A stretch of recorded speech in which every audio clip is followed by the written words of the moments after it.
Bienvenidos nuevamente a esta serie de entrevistas. Estamos en el máximo tribunal del país con una mujer liberal. Es la ministra Olga Sánchez Cordero. Bienvenida, un gusto para mí estar aquí con usted. No sabes el gusto que me da que me entrevistes, porque además yo tengo conocimiento de tu profesionalismo y de las entrevistas que haces, que son verdaderamente importantes y maravillosas en una palabra.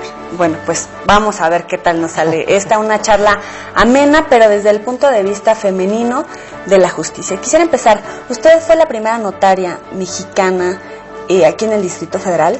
Sí. Pero ¿qué tan difícil ha sido ser la ministra mujer en estos años, ya 17, aquí en el Distrito Federal, que está con todos los problemas del país? Mira, yo te platico. Efectivamente, en el año de 1984 fui la primer notaria de la Ciudad de México, en la historia de la Ciudad de México. Por examen de oposición, llegar a ser notaria en el Distrito Federal es un proceso muy complicado y yo diría muy desgastante, porque tienes que prepararte durante muchos años, presentar un examen de aspirante, y todos los aspirantes que ya tienen la patente de aspirante, entrar a un proceso de oposición para llevarte la notaría siendo el mejor. Afortunadamente yo obtuve la oposición y soy notaria todavía con licencia y fui la primer notaria. Justo cuando yo me hice notaria, ahí por los años 1984, en 85, como tú sabes, hubo esta tragedia enorme en la Ciudad de México, que fueron los sismos de septiembre.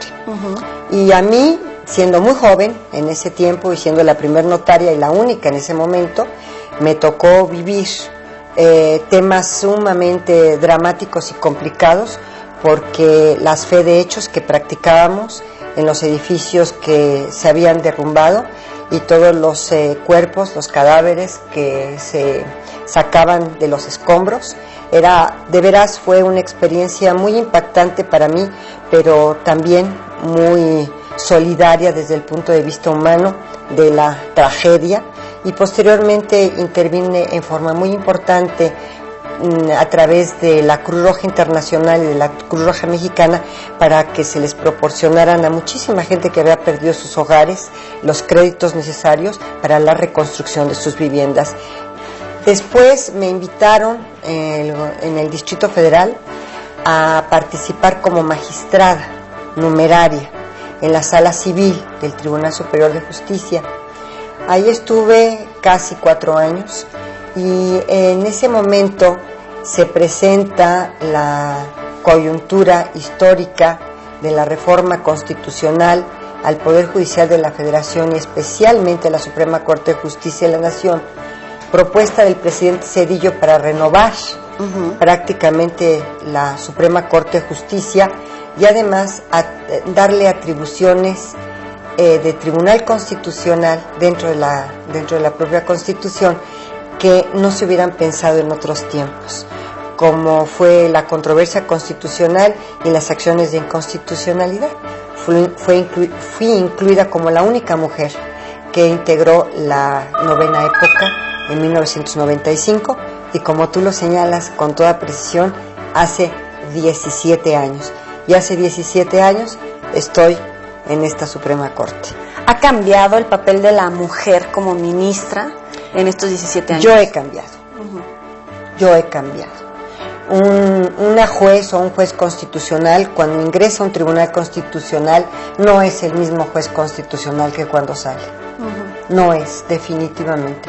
Es un proceso de cambio, tanto mental como de conocimiento, pero sobre todo de compromiso con tu sociedad, muy diferente de cuando tú entras a cuando tú sales. Los gobiernos, sobre todo la alternancia en la presidencia, las instituciones, ¿han cambiado en la recepción de el ejercicio como tal de la justicia por parte de una mujer? Definitivamente han cambiado. Han cambiado. Han cambiado en 2 aspectos muy importantes. El primer aspecto que yo quisiera verdaderamente enfatizar es que esta novena época se ha caracterizado por su autonomía y su independencia. Ahora ya estamos en la 10ª época a partir de octubre. Sí. Pero la novena época se caracterizó por su independencia y su autonomía de los dos poderes públicos, digamos, del legislativo y del ejecutivo. Estos nombramientos transeccionales y la inamovilidad en el cargo te permiten realmente tomar decisiones independientes, autónomas, y decisiones que necesariamente, y resoluciones que van a tener un impacto no solamente en los poderes públicos, que ya de por sí es muy importante, sino en la población en general. Pero desde el punto de vista, como tú ahorita me acabas de preguntar algo muy interesante, ¿han cambiado las cuestiones en materia de justicia para las mujeres y de la percepción y la perspectiva femenina? La respuesta es sí. La respuesta es sí, porque hoy tenemos programas muy importantes para que los juzgadores federales y los locales también, a través de la MIJ, de la Asociación Mexicana de Impartidores de Justicia de toda la República, resuelvan con perspectiva de género. Resolver con perspectiva de género me cuestionaban mis propios compañeros, los jueces de distrito, los magistrados, y me decían, no, somos imparciales, somos objetivos, nosotros no nos podemos guiar por una perspectiva de género para propiciar una situación benéfica para la mujer o discriminatoria para el hombre. Nosotros tenemos que resolver conforme a derecho, conforme a los planteamientos de las partes, y definitivamente no nos podríamos nosotros cargar hacia el lado de la mujer por ser mujer. Y le dije, es que nada tiene que ver juzgar con perspectiva de género desde a favorecer a la mujer.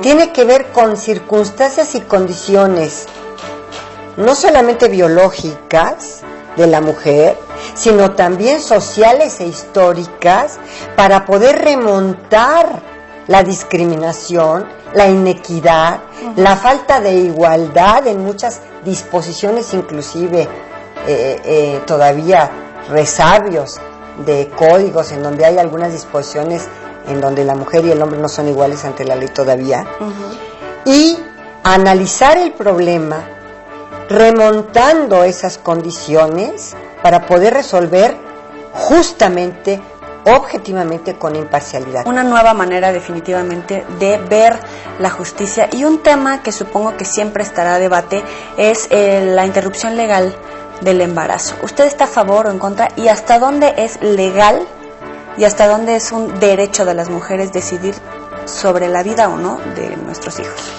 Mira, yo lo veo desde otra perspectiva. Tú has visto mis votos aquí en la Suprema Corte.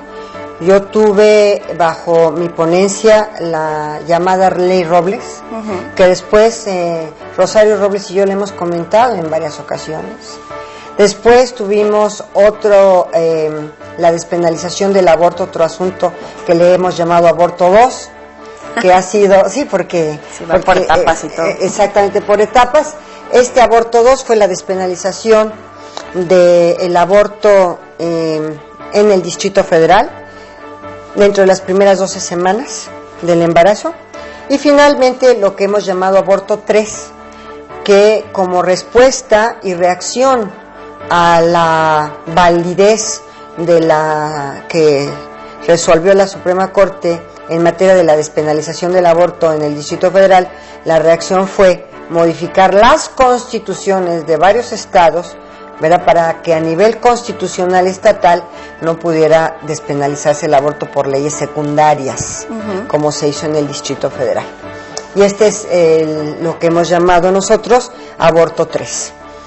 Cada uno de estas, de estos planteamientos de acciones de inconstitucionalidad han sido distintos, han sido diferentes.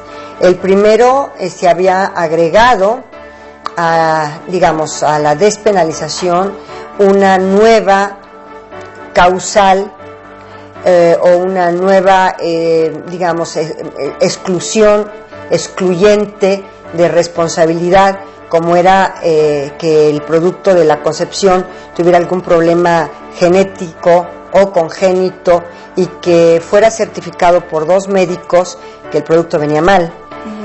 Inclusive que podía poner en riesgo la propia vida del producto en nacimiento, y esta certificación le daba la oportunidad a la mujer de tomar una decisión sobre si interrumpir su embarazo o bien continuar con el embarazo.